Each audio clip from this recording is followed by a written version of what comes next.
Hello, this is Dr. V.C. Sondake, Assistant Professor in the Department of Mechanical Engineering, St. Vincent Pallotti College of Engineering and Technology, Nagpur. I am going to teach the course Heat Transfer. Following are the objectives of this video lecture. Objective 1 is to explain need and significance of generalized heat conduction equation. Objective 2 is to classify generalized heat conduction equation in Cartesian, cylindrical and spherical coordinates. And objective 3 is to explain use of generalized heat conduction equation for heat conduction analysis in thermal systems of different shapes and geometry. So let us start our discussion with generalized heat conduction equation. Now first we will be discussing what is the need and significance of this generalized heat conduction equation.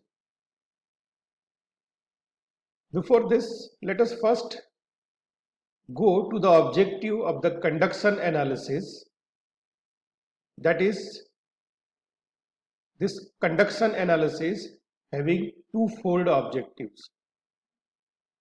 Number one is to determine the temperature distribution, that is variation of temperature with time and position.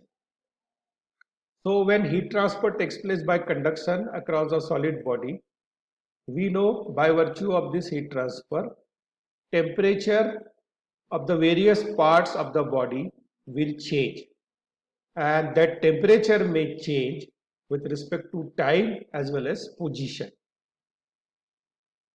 So the first purpose is to find out this variation of temperature within the body with respect to time and position.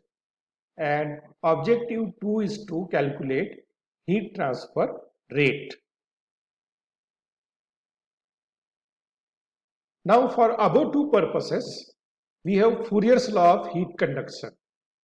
We can easily use Fourier's law of heat conduction to calculate heat transfer rate as well as to calculate temperature difference. But what is the problem with the Fourier's law of heat conduction? Or we can also say it is the limitation of Fourier's law of heat conduction. What is that?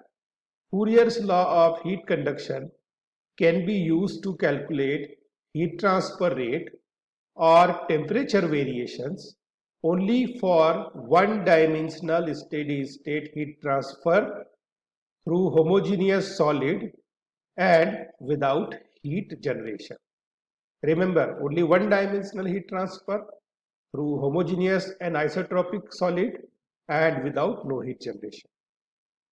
Now what if the heat transfer is having other physical conditions associated with it? So what are those conditions? If unsteady state heat transfer is there, if three-dimensional heat transfer is there, if the material through which heat conduction is taking place is homogeneous and anisotropic,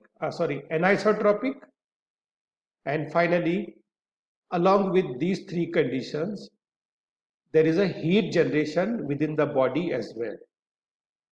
So for all these four cases, we cannot use Fourier's law of heat conduction, either to calculate heat transfer rate or to calculate temperature variation.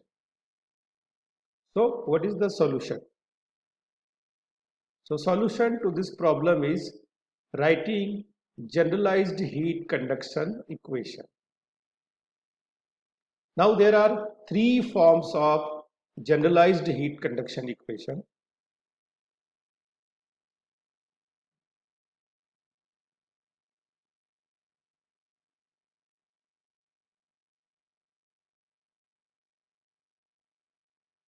Generalized heat conduction equation in Cartesian coordinates, generalized heat conduction equation in cylindrical coordinates, and generalized heat conduction equation in spherical coordinates. Now, generalized heat conduction equation in Cartesian coordinates is used to calculate heat transfer rate or temperature variation for regular or cubicle shaped thermal systems like room, air conditioners, refrigerators, and furnaces of square or rectangular shapes.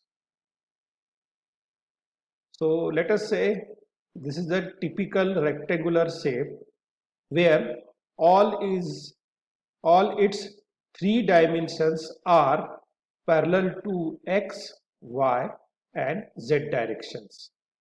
That is, dimensions of this thermal system in which we want to study heat transfer rate are parallel to three axes and they are termed as Cartesian coordinates.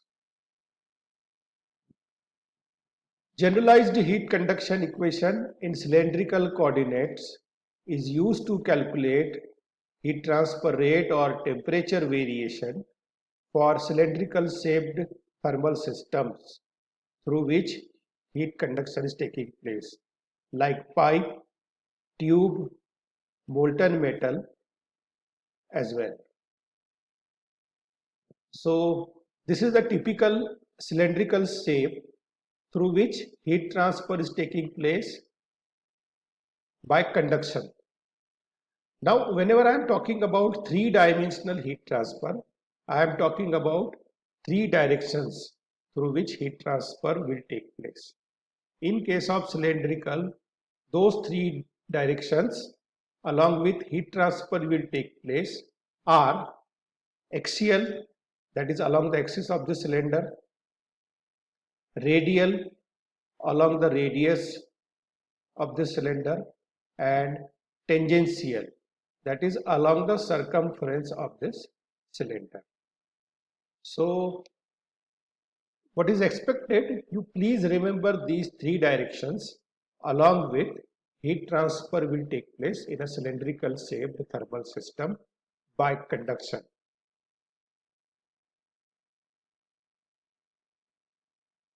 And lastly, the generalized heat conduction equation in spherical coordinates is used to calculate either heat transfer rate or temperature variation in spherical shaped thermal systems like oil storage tank. You might have observed in oil industry the shapes, the storage, that the shape of the storage tank is generally spherical or cylindrical. So if it is spherical, obviously there also heat conduction will take place by virtue of temperature difference from the outer side to the inside of the fuel by conduction. So under such case, if you want to analyze the heat transfer rate or temperature variation of the system, we will be using generalized heat conduction equation in spherical coordinates. So this is the sphere. Now what are the three possible directions along with heat transfer can take place? Let us find out. So heat transfer takes place can be in the radial direction, in the tangential direction, that is along the circumference of the sphere, and last one is azimuthal. So radial, tangential, and azimuthal.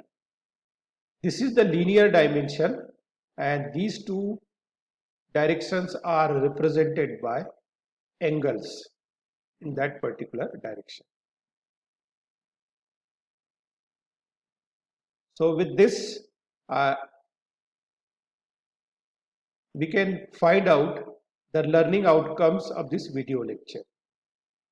So after watching this video, you will be able to explain need and significance of generalized heat conduction equation.